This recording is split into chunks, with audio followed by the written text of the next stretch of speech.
The truth only I keep. 8 years ago, I walked away from the most genuine, purest, soul-tied love I have ever experienced in my entire life. In those 8 brief months with him, I felt more love than I had ever known with anyone else. I chose to leave him in order to allow him to pursue his dreams and find his happiness and peace. Even though I believed that together we could achieve all those aspirations and live a joyous life, I realized that my past would never allow that to happen. Our connection was the kind of bond that you only read about in books or witness on a screen, a tie to your soul that penetrates the very core of your being. It is a connection that not many can truly comprehend. Even after 8 years, I still feel that bond and that love, but I have no way of knowing if he feels the same. I met him during a tumultuous period of my life when I was still trying to find my footing. I had just exited an abusive, narcissistic marriage with 2 children. I never anticipated he would come into my life, not in a million years. Yet the moment he saw me, he expressed that he knew he wanted to get to know me better. When I first laid eyes on him, I shared that sentiment, even though I didn't know his name. I just instinctively felt it. Some might label that sensation as lust, but to me, it was entirely different. It felt as though my world only made sense when I looked at him. It felt like a sign from God, a blessing that I would later come to understand as both a gift and a lesson, to learn how to let go of love and live from a distance. I was essentially conditioned to believe that loving something with such purity would only lead to pain. Hence, I learned that self-preservation meant creating distance. This lesson was ingrained in me at an early age, and I have carried this tool throughout my life. However, I am not particularly skilled at it. I tend to draw people close, ultimately hurting both of us nearly every time. Eventually, I stopped attempting to pull others in and instead allowed myself to drift away. The love we shared was a gradual flame, never intended to endure indefinitely. Nevertheless, it became the strongest foundation, completely solid and without a single flaw. Trust me, I searched for imperfections, as I had fears stemming from my past marriage. Yet I never found a flaw in what we created together, nor did he. In the intense moments of our affection, our bond deepened, and I became pregnant, something he had longed for, and expressed his unwavering desire to build a family filled with love. The sheer joy I witnessed in his eyes melted my heart. I was determined to make him the happiest person on the planet, just as he had made me. What he couldn't see were the inner demons I battled due to my past relationship. He noticed the scars left by the abuse and helped me heal, but he failed to recognize the lingering claws of my past. Neither of us realized that there was a living parasite still beneath my skin. My ex-husband had hired a private investigator who learned about everything, effectively stalking my new love. In true narcissistic fashion, he intruded into my life. Through blackmail, love bombing, deceit, manipulation, brainwashing, threats, and more, he mentally drove me to a dark place, draining me of my vitality yet again. He made threats against my new love and promised to extinguish the beauty of our relationship. I was fully aware that he possessed the power to act on every word he uttered. He came from a wealthy and powerful family, steeped in entitlement and corruption. I endured this for years, exposed to their sinful ways. I recognized this demon and its malevolence all too well. In my emotional vulnerability, I felt as though I had only one viable option. I knew we stood no chance against him. He had me exactly where he desired. I didn't have anyone who could help me fight this battle, and thus, my only perceived option was to make a sacrifice. I adored this man and our unborn child with every fiber of my being, but I had to ensure their safety, to shield them from this darkness. Consequently, I completely severed the connection. I walked away from him and our child-to-be. Many would label this as a terrible sin, but for me, it was an act of mercy. I required the assurance that they would forever remain untouched by my turmoil and the burdens I carried. This was the only secure path I could find because the devil was beckoning me back to a hellish existence. I effectively broke that man, and in the process, I broke myself as well. He never learned the full truth. I told him I had to be with my children and could not stay away from them, which was partially true, as that too was a tactic in the demon's game. His last words to me were, "Why did you tell me you loved me?" Because I did love him, and I still do with all my soul. I returned to my previous marriage, engaging in all the games and telling all the lies. Even today, I am still here, attempting to make something of this self-imposed hell. I knew I could never truly walk away. With 2 more children born, I have experienced loss, love, struggle, some joy, grief, and an array of emotions over the years that carry me like a breeze, while my truth and memories remain imprisoned in my mind. I visit them frequently, even crafting new experiences and stories with them in my thoughts. It feels like living an entirely separate life in my imagination with them. I understand that this may sound unbalanced, but I assure you, I am not. I am merely living with the choice I made myself sacrifice. When I burned that bridge, I committed to making it as authentic as possible. It took years before I even dared to look out and see where life had led my love. The woman I once feared entered the scene. She too had departed from her own marriage. I saw through her then and still do now. I envy her. However, I noticed they married, he adopted her 3 children, and she bore him 2 more of his own. His business ambitions flourished, and he achieved success. Together, they built a home and a lifetime away. I am certain my life appears much the same. I, too, have constructed a new life and home, primarily for my children. They are the innocents in this game, and I persist daily, playing the devil's game. I watch my true love live out his life in a different reality while I remain tethered to my memories. Some will question why I remain and why I endure this situation. Over the years, I have learned how to adapt and extract the best outcomes from my circumstances. I have discovered ways to keep the tormentor content while seeking my own small happiness to sustain me. I stay to prevent him from targeting those dearest to my heart. I stay to protect my children. I stay to ensure he cannot exert control over another soul. Perhaps one day, when this story reaches its conclusion, the devil will come to realize that he was ultimately the one who was outplayed. My heart will forever bear the scars of this experience. I understand that even if I am eventually released from this imprisonment, I cannot simply resume where I left off with my love, nor can I rush back to him and disrupt his newfound peace. Yet, I hold on to the hope that one day, I might reunite with him, whether in this life or the next. Until then, my love, you will always reside in my heart, mind, and soul. Yours forever, T. Story 2. I would like to know if I am making a mistake here. 33F, 42M. This is somewhat of a lengthy story. I will attempt to remain vague with certain details to protect my identity. My husband, our child, and I were preparing to move to a northwest state for his job, which is 9 hours away from our current home. Many months ago, his company offered him a choice between 2 locations for his promotion. One was only 2 hours away but significantly more expensive, while the other was the longer distance. In short, we, as a family, decided, or so I thought, to move to the farther location to begin anew and explore a brand new city. However, in the 3 months following our decision, he seemed to have 1 foot in and 1 foot out. I pleaded with him to contact his boss multiple times to explore any alternatives, as it appeared he was not entirely committed to relocating and was regretting not choosing the closer option. I asked him repeatedly if he was certain about this decision, and he would respond with a vague agreement but consistently express his doubts. After numerous pleas, he was unwilling to reach out to his boss. His company arranged for us to travel to the new city to survey neighborhoods and visit his new workplace. After leaving his new job site, he remarked that he strongly disliked it and felt he would not be happy there. I urged him once more to contact his boss before I resigned from my well-paying job, uprooted our child, packed our belongings, and hired moving services. He declined without offering any explanation. I wanted him to call because I desired clarity.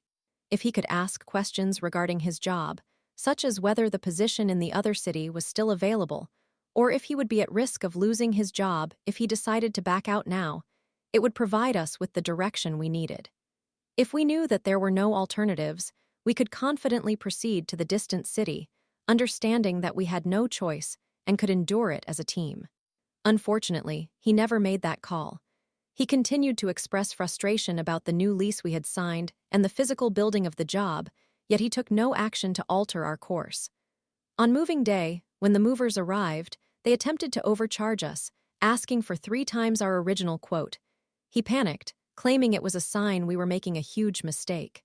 It is worth noting that they had kept the position open for him for 3 months, while he completed his training and prepared for the move.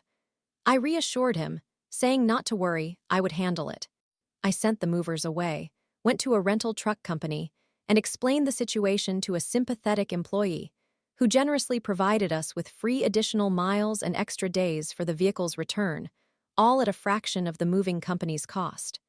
I returned home, confident with a solution, and even obtained the contact information for the helpers from the untrustworthy moving company before dismissing them. I had the reservation ready, and all I needed was for him to come with me to pick up the rental truck. When I arrived home, he was slurring his words, swaying, and was utterly drunk and unhelpful. At that moment, I felt a surge of anger. This was the most stressful day of my life. I had spent 3 months packing, quit my job, and dedicated the last week to making sure everything was ready for the move. After making all the arrangements, this man was drunk on moving day when I really needed him to drive the moving truck so we could get started. At this point, I was incredibly frustrated, and I asked him what he wanted to do. He stated he ideally wished to remain here and that he was doing everything for our child and me. I lost my temper and told him to step up and call his boss because I was not going to uproot our son from his home for someone who was indecisive and ineffective. The argument escalated, and I threatened to leave if he didn't contact his boss, prompting me to drive away to cool off, as I was seething with rage. Eventually, during my absence, he called his boss, at last, and informed him that he was going to leave me and that he no longer thought he could relocate. During my time away, I became aware that this reversal was costing us upwards of $8,000 to change our minds now, and I had lost all faith in moving that far away with someone who had shown they were ineffective and unwilling to take the initiative for their own life or that of their family. I did not want to be away from my family and friends on a whim if my supposed teammate and partner would be unhappy there, thereby making all of us miserable. As I reflected on the disastrous situation I found myself in, I was overwhelmed with anger. I could not see myself being with someone like him. When I returned home, I expressed that I was uncertain about continuing our marriage and pushed for a separation. Obviously, considering we have a child, this decision was incredibly difficult. However, I could not look at him without feeling intense rage and believed it would be best to have space between us. This was not the first ridiculous incident he had subjected me to during our marriage, including once driving blacked out drunk with our child in his vehicle for a 30-minute distance. I have a strong feeling that I should have left at that moment, and I cannot allow myself to be in a similar position a year from now. He begged me to stay and continued his pleas in front of our child, even after I requested that he remain quiet to avoid arguing in front of him. I told him if he wanted to discuss this, he could find someone to watch the child while we talked. Initiative? What is that?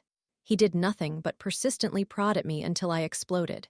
The next day, while I was in the bathroom, he attempted to use our child as a pawn and sent him in crying, pleading, "Please don't leave my daddy, we need to stay a family," traumatizing him in the process. The only thing I had indicated to our child so far was that daddy would be away for work 5 days a week and would visit on the weekends. Anyway, my question is, do you think I am making a mistake by leaving? Is this a situation you would attempt to salvage? I know marriage requires hard work, and I feel guilty as a wife and mother for considering giving up. Yet, I am so filled with anger and have lost all respect for him at this point. I feel terribly not just for my child, but also for my immature husband because I can clearly see how much he is suffering. Yet, in my mind, all I can think is that he made his bed, so he must lie in it. Compounding the situation, he eventually contacted his boss, who offered him a job in the closer city, which is evidently what he wanted all along. This entire ordeal could have been avoided. I did not need to pack our home, quit my job, sign a lease, or lose $8,000 in the meantime. They are allowing him to retain some of the relocation funds they provided if he obtains quotes for the closer city. Today, he asked me for assistance with those quotes. Internally, I completely lost it all over again. I feel sad and extremely angry. I cannot shake the feeling that I am the one letting everyone down by not choosing to work things out. I requested to return to my job, but I lost my position as they hired 2 individuals to replace me, and now I will have to work my way back up or wait until a similar role becomes available. Story 3. Ayo. My roommate has paid rent late every single month since we signed the lease without telling me. I discovered that my roommate has been deceitfully telling me for nearly a year that they have been making timely rent payments. I feel uncertain about how to address this issue with them. This situation began last summer. The first instance of late rent occurred during their initial month of residency, when they casually mentioned it in a discussion. I was genuinely taken aback by their dismissive attitude, revealing the late payment 15 days afterward as if it were inconsequential. To add to my concern, they discussed their significant expenditures that month from going out to social events. Although I was shocked, I emphasized the importance of notifying me if they would not be able to contribute the full amount by the first of the month, so I could cover their portion. I reiterated that punctual rent payments are crucial, particularly in New York, where the grace period is 5 days before incurring a late fee or other consequences from the landlord. They remained unfazed, asserting that the leasing office had no grounds for eviction as long as they eventually paid, promising that they would pay by the first and expressed regret for the lack of communication. After that exchange, I assumed things had settled, yet a lingering suspicion grew that they were not being truthful due to our rent payment application. The app is designed to track individual payments, but it transparently shows the remaining balance for all parties on the lease. Since our initial chat, I continued to see half of the rent marked as unpaid for weeks following the first of the month. While the application can occasionally malfunction and reflect delays in payment, it seldom shows incorrect information over extended periods. One time, on the 20th of the month, the app still indicated that we owed half the rent, prompting me to reach out to verify if they had completed the payment. I noticed their response time was unusually long, as they seemed hesitant to reply, ultimately sending a curt yes, and then taking a while to add that they would inform me if they needed assistance, attributing it to an app issue. I was not completely convinced, but acquiesced and waited for further updates. The balance did change a day later.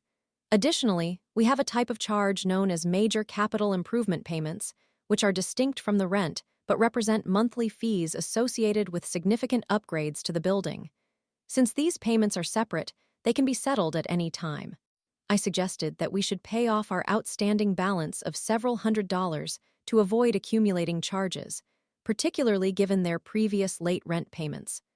I had contacted the leasing office for clarification regarding smaller charges that lacked proper labeling, and I noted that the app was malfunctioning again since it still indicated outstanding balances on January 24. That's when they texted me to admit that they had indeed paid rent late once more without notifying me, justifying it by claiming they would eventually resolve it. They attributed the app's errors to glitches, arguing that if it didn't immediately reflect their payment, it wasn't their fault. My frustration escalated because I suspected something was amiss. I asserted that they could not keep me uninformed about late rent payments, especially after I had made it clear on 2 occasions that I wanted to avoid eviction or the loss of this incredible apartment when the lease expires. Regardless of what the app stated, we both understood the necessity of paying by the first of each month without confusion. They attempted to suggest that only they would face potential legal ramifications for delays, prompting me to remind them that we are both accountable on the lease. It's irrelevant who is ultimately responsible. All that matters is that the full rent is not being paid in a timely manner, reflecting poorly on both of us.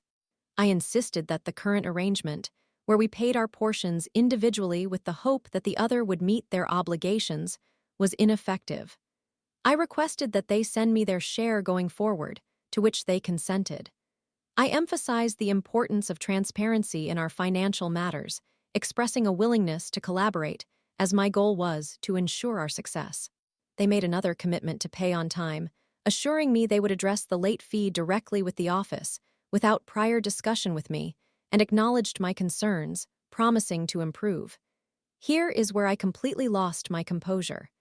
The following morning, the leasing office provided a detailed account of who had paid rent each month, information I did not request but appreciated nonetheless. In reviewing our records, I discovered that since their arrival, they had consistently paid rent between 10 to 25 days late without informing me, directly contradicting their claims of timely payments. The single month they cited as an example where they had paid on time was the only instance they had done so.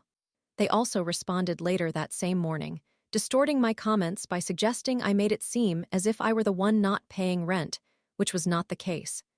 The issue was that I had trusted they were meeting their obligations, when, in reality, they were not. They absurdly remarked that they hadn't anticipated the rent situation to be so serious, despite the fact that it is a legally binding contract that applies universally wherever rent is paid. To exacerbate matters, they had consistently paid a late fee directly to the leasing office each month to avoid it being reflected in our monthly statement, keeping their chronic tardiness hidden from me.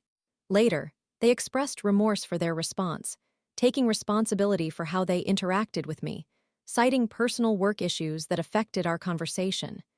They conveyed shame about asking for financial help with rent in the past, feeling unsafe to approach me, despite my repeated reassurances that I would never judge them or be upset about assisting them, having experienced similar difficulties myself. Their final message was that they understood my concerns and committed to improving their communication and ensuring timely payments moving forward. While I value their acknowledgement and accountability, I cannot shake the feeling of being deeply betrayed, disrespected, and manipulated. They repeatedly asserted they didn't want me to feel distrustful while simultaneously deceiving me for months. This situation has transformed a relatively new friendship into a distressing relationship with my roommate, leaving me uncertain about whether the damage done can be repaired. I empathize with their embarrassment about asking for help. However, their lack of transparency has directly harmed me for 6 months due to their continued dishonesty about their rental payments, compounded by their dismissive attitude when I pointed out the discrepancies. They remain oblivious to my awareness of their late payments for half a year. They are currently away on a trip and will return next month, and I am unsure how to broach this delicate conversation. I feel significant anxiety, worried that this situation could jeopardize my opportunity to renew the lease when it expires next year. Am I overreacting? Story 4. My 22F boyfriend 23M treats me well, but I feel like he's overly possessive and we fight constantly. Should I end things? I am a 22-year-old female currently grappling with the decision of whether to end my relationship with my boyfriend, who is 23 years old, after being together for a year and a half. On the surface, he is a wonderful guy. He treats me well, is a true gentleman, always opens doors for me, cares for me, and would likely do anything for me. He frequently tells me that no one will ever love me as much as he does, and I'm unsure if that is true or if I am simply afraid to leave. However, despite his seemingly genuine affection, I have developed a growing concern that his love for me is more about obsession and control than true care. We have been dating for approximately a year and a half, and everything progressed quite rapidly. He professed his love on the very first day we began dating, even before we had shared a kiss or anything intimate. Initially, I feared it was love bombing, but his behavior has not actually changed since that time. The issue is that I do not really feel loved by him.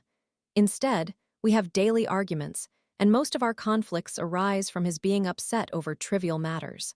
For instance, if I do not respond to his texts with enough enthusiasm, he believes I no longer care about him. If I post something on Instagram without including him, even though he is my profile picture and has a dedicated highlight, he becomes upset. He also struggles with significant trust issues. He has gone through my phone, my drawers, and even an old keepsake box from high school, becoming angry at me for holding on to mementos from past relationships. I have asked him to stop, and while he claims to have done so, I have caught him snooping on several occasions. I have never given him a reason not to trust me. I'm extremely loyal. I do not flirt with other guys, and I hardly have any male friends, yet he still acts as if I am hiding something. Another thing that troubles me is his fixation on my appearance. He frequently tells me how attractive I am, but rarely acknowledges my personality, intelligence, or the traits that make me a good partner. This makes me feel more like an object than someone he genuinely appreciates. When we are in social settings, I dislike how he interacts with my friends. He tries far too hard to impress them with his knowledge of topics he does not genuinely understand, often making up facts and speaking down to them as if he is more mature. My friends are clearly unamused and confused by him, and frankly, it is embarrassing for me. There have also been instances where his comments have completely turned me off. For example, while we were at a restaurant, a man politely asked to take the ketchup from our table and made a lighthearted joke about it. My boyfriend's response: "That's so strange. Just be a man and grab the bottle." I was so put off and expressed my feelings to him, and although he apologized, I was still left questioning why he would say something like that in the first place. He frequently makes remarks about how men today are not real men, yet he is one of the most sensitive and emotionally fragile individuals I have ever encountered. Regarding his sensitivity, he takes everything personally. If I am having a good time with my friends and being my usual cheerful self, he will find a way to dull my enthusiasm. If I am tipsy and laughing with them, he will tell me I am being too much and pressure me to leave early or go to bed. In public, I feel as though I am constantly tiptoeing around him because if I do not give him enough attention, he will shoot me disapproving looks and act as if I have betrayed him. It is mentally draining. Another major concern is his best friend, who is a blatant misogynist. He makes appalling comments about women, calling them ugly or overweight, objectifying them, and saying degrading things.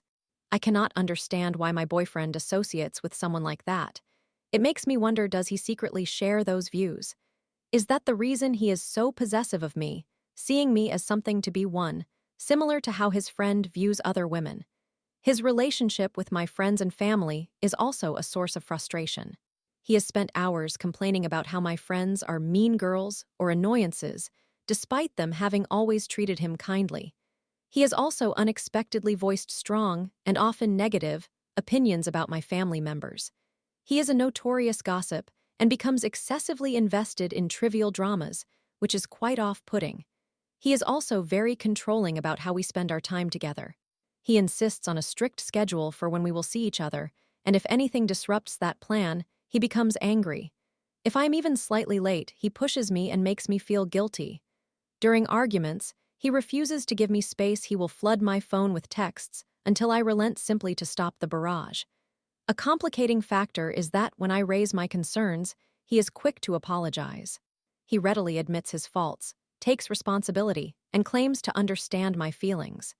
He expresses a desire to change and seems genuinely remorseful, but the issue remains that nothing ever truly changes. We become stuck in a cycle where I voice my concerns, he apologizes profusely, things improve temporarily, and then the same issues re-emerge. At this point, I am uncertain how much longer I can continue to believe his apologies when there is no substantial progress. One particularly humiliating moment for me was when I discovered he had told my friends about one of our arguments while I was asleep. It was mortifying. I do not think he even realized how embarrassing that was for me. He probably thought he was just venting.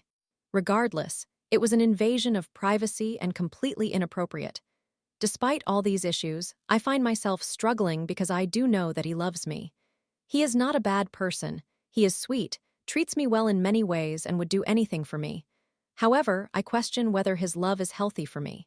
He consistently asserts that no one will ever love me as much as he does, and I would be lying if I claimed that did not frighten me somewhat.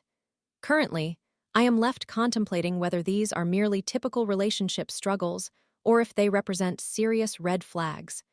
Do these behaviors indicate something deeper, like a personality disorder? I have already expressed to him that I think he is insecure, and he denies it. For context, he is a very attractive guy.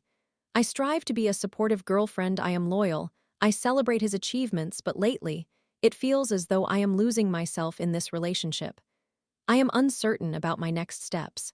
In summary, my boyfriend is a genuinely nice guy and a gentleman, but he is excessively possessive, insecure, and we have daily conflicts over minor issues. He does not trust me despite my loyalty, focuses on my appearance instead of my personality, and treats my friends condescendingly. He is controlling about how and when we spend time together, pressures me during arguments, and while he always apologizes, nothing changes. He insists that no one will love me like he does, and I am afraid to leave. Are these typical difficulties, or do they signify red flags? Story 5. Ayo. My parents are really confusing, and I don't know how to deal with it. Alternative account. New post revised for clarity and organization. I am 19 years old. I have been receiving many mixed messages from my parents and from professionals and others I have contacted for perspective, and I would really like to understand what steps to take. It is perplexing, and I lack anyone in my life to consult for guidance. I am still awaiting an appointment for therapy, and I am uncertain when they will return my call. I wanted to reevaluate what occurred because I notified protective services. However, they stated that the information submitted at the time was inadequate to suggest an investigation. When I was approximately 12, I allowed my mother to examine my vulva because I had just shaved for the first time. She inquired, and I felt comfortable with it. My father asked if he could see it as well. One day, when I was 12, my mother was scolding my father for frequently touching me, not inappropriately. She perceived his behavior as creepy since he attempted multiple times that evening, even after I had pushed him away. On that particular day, we were in one room, and I went to use the adjoining bathroom. In front of her, he entered the bathroom and bent down briefly to look at me while I was on the toilet. My mother became even angrier, but he claimed he was merely checking to see if I was finished. At around 14 years old, my father briefly slipped his hand into my pants at night. I wondered if he had done it intentionally, so I tried to stay in bed with him or nearby to see if he would deliberately cross a line. I realize now how foolish that was, but I felt extremely isolated. I did not have friends because of how much we traveled. For the same reason, I was also not close to family. I often cropped or censored him out of pictures because I was upset. When I was about 14, he pressed me between himself and the wall and kissed me on the lips. It was not a quick peck, though there was no tongue. His body was positioned very close to mine. My father continued to touch me, not inappropriately, even when I expressed my discomfort. Despite my telling him not to, or pushing, kicking, or threatening him, he would still touch me several times during that period or forcefully press his body against me. These occurrences have been happening for years, continuing up until last month, January. I told him firmly not to touch me at all, and after he agreed to allow me to initiate contact, he would still lean toward me or complain that I had not kissed him. It diminished last month, but I still found myself needing to speak to him several times since December or to slap his hand away or move away from him. A few months back, he claimed it was impossible for him to touch me because I did not allow him close, but I pointed out recent instances where he had touched me multiple times immediately after I told him to stop. In the past few months, he has cursed at me at least twice when I refused to show physical affection. When I confronted him, he insisted he was just joking or playing around. Twice recently, the latest being January 19, 2025, he squeezed my arm hard enough to hurt. Although I have discussed the touching with both my father and mother, I have not gone into detail regarding the bathroom and other incidents.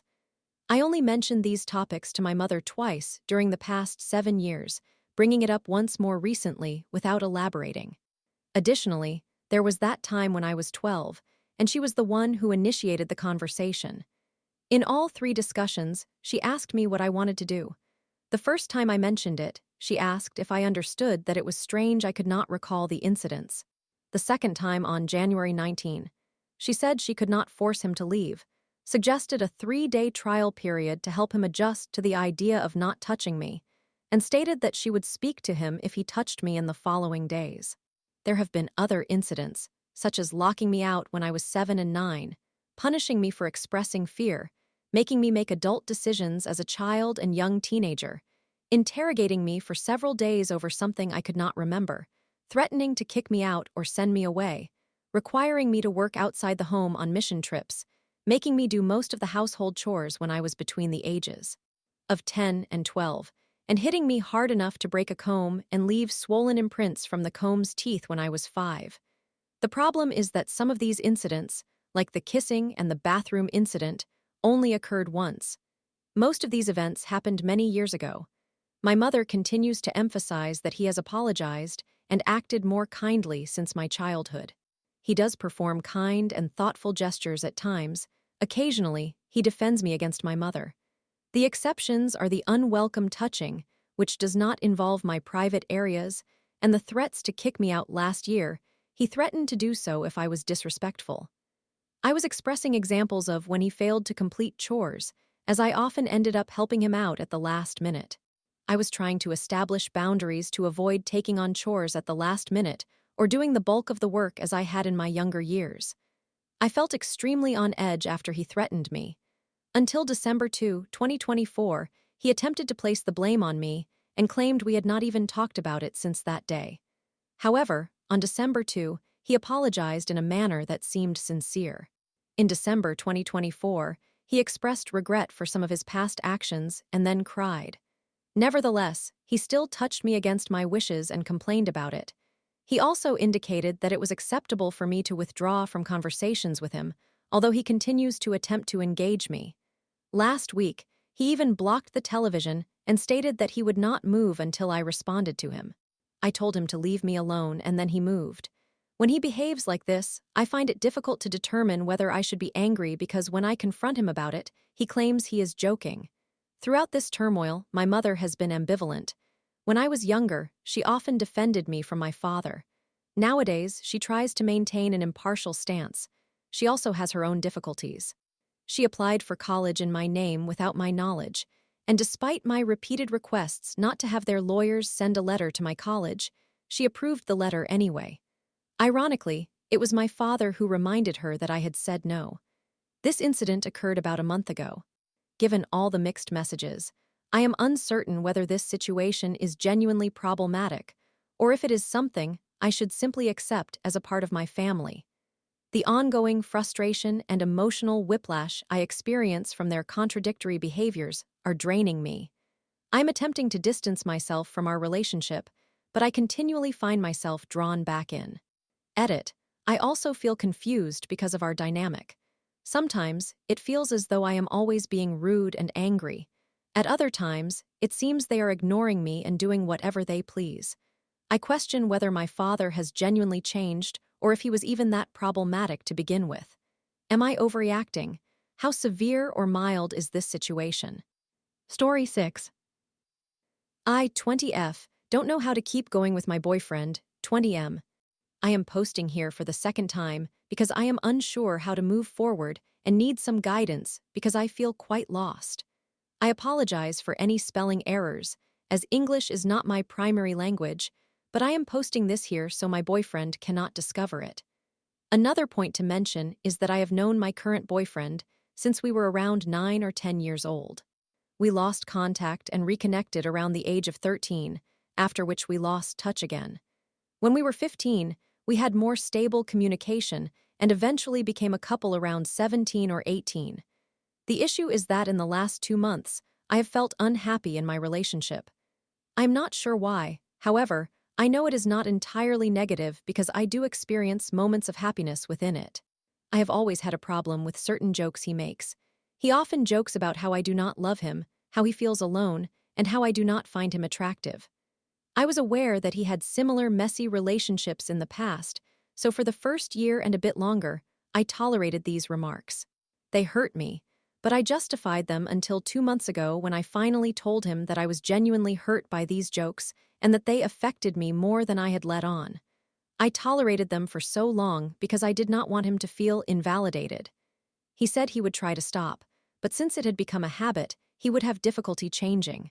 I agreed, but just an hour ago he was still making those jokes. The second issue is our sex life. For context, we were each other's first. He often expresses that we do not have sex enough, as we typically engage in it once a week.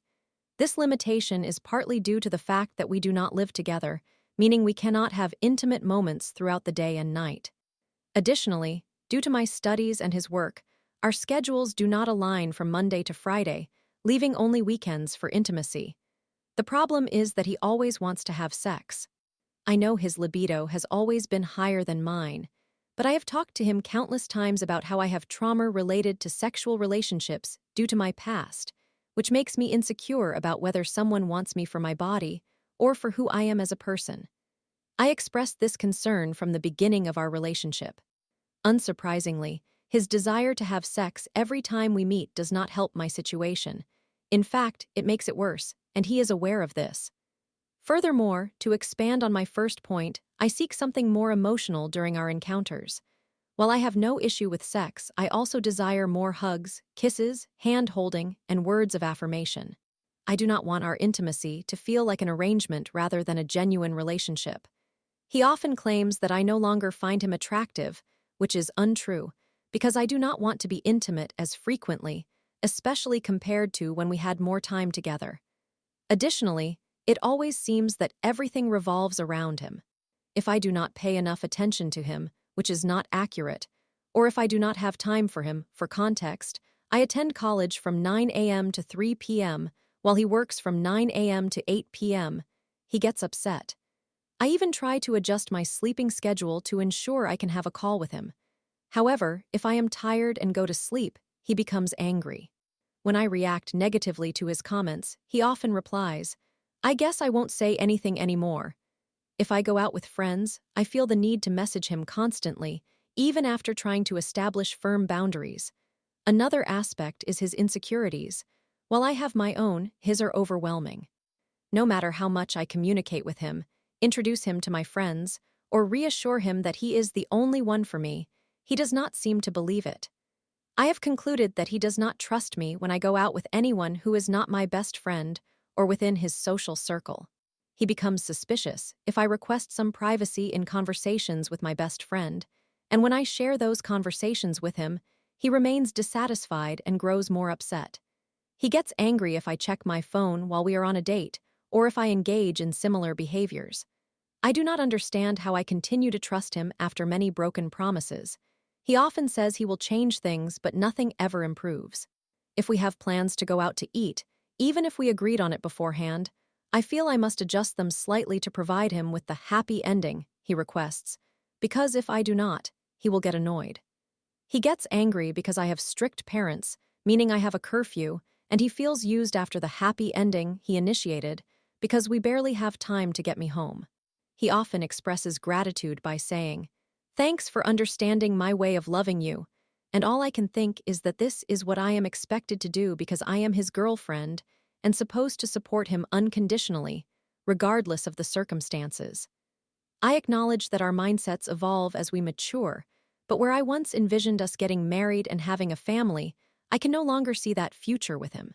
Now, I only imagine myself enjoying time out with my best friend, having fun, and staying out late without worrying about anything, while he feels absent from that vision. How do I continue with this situation?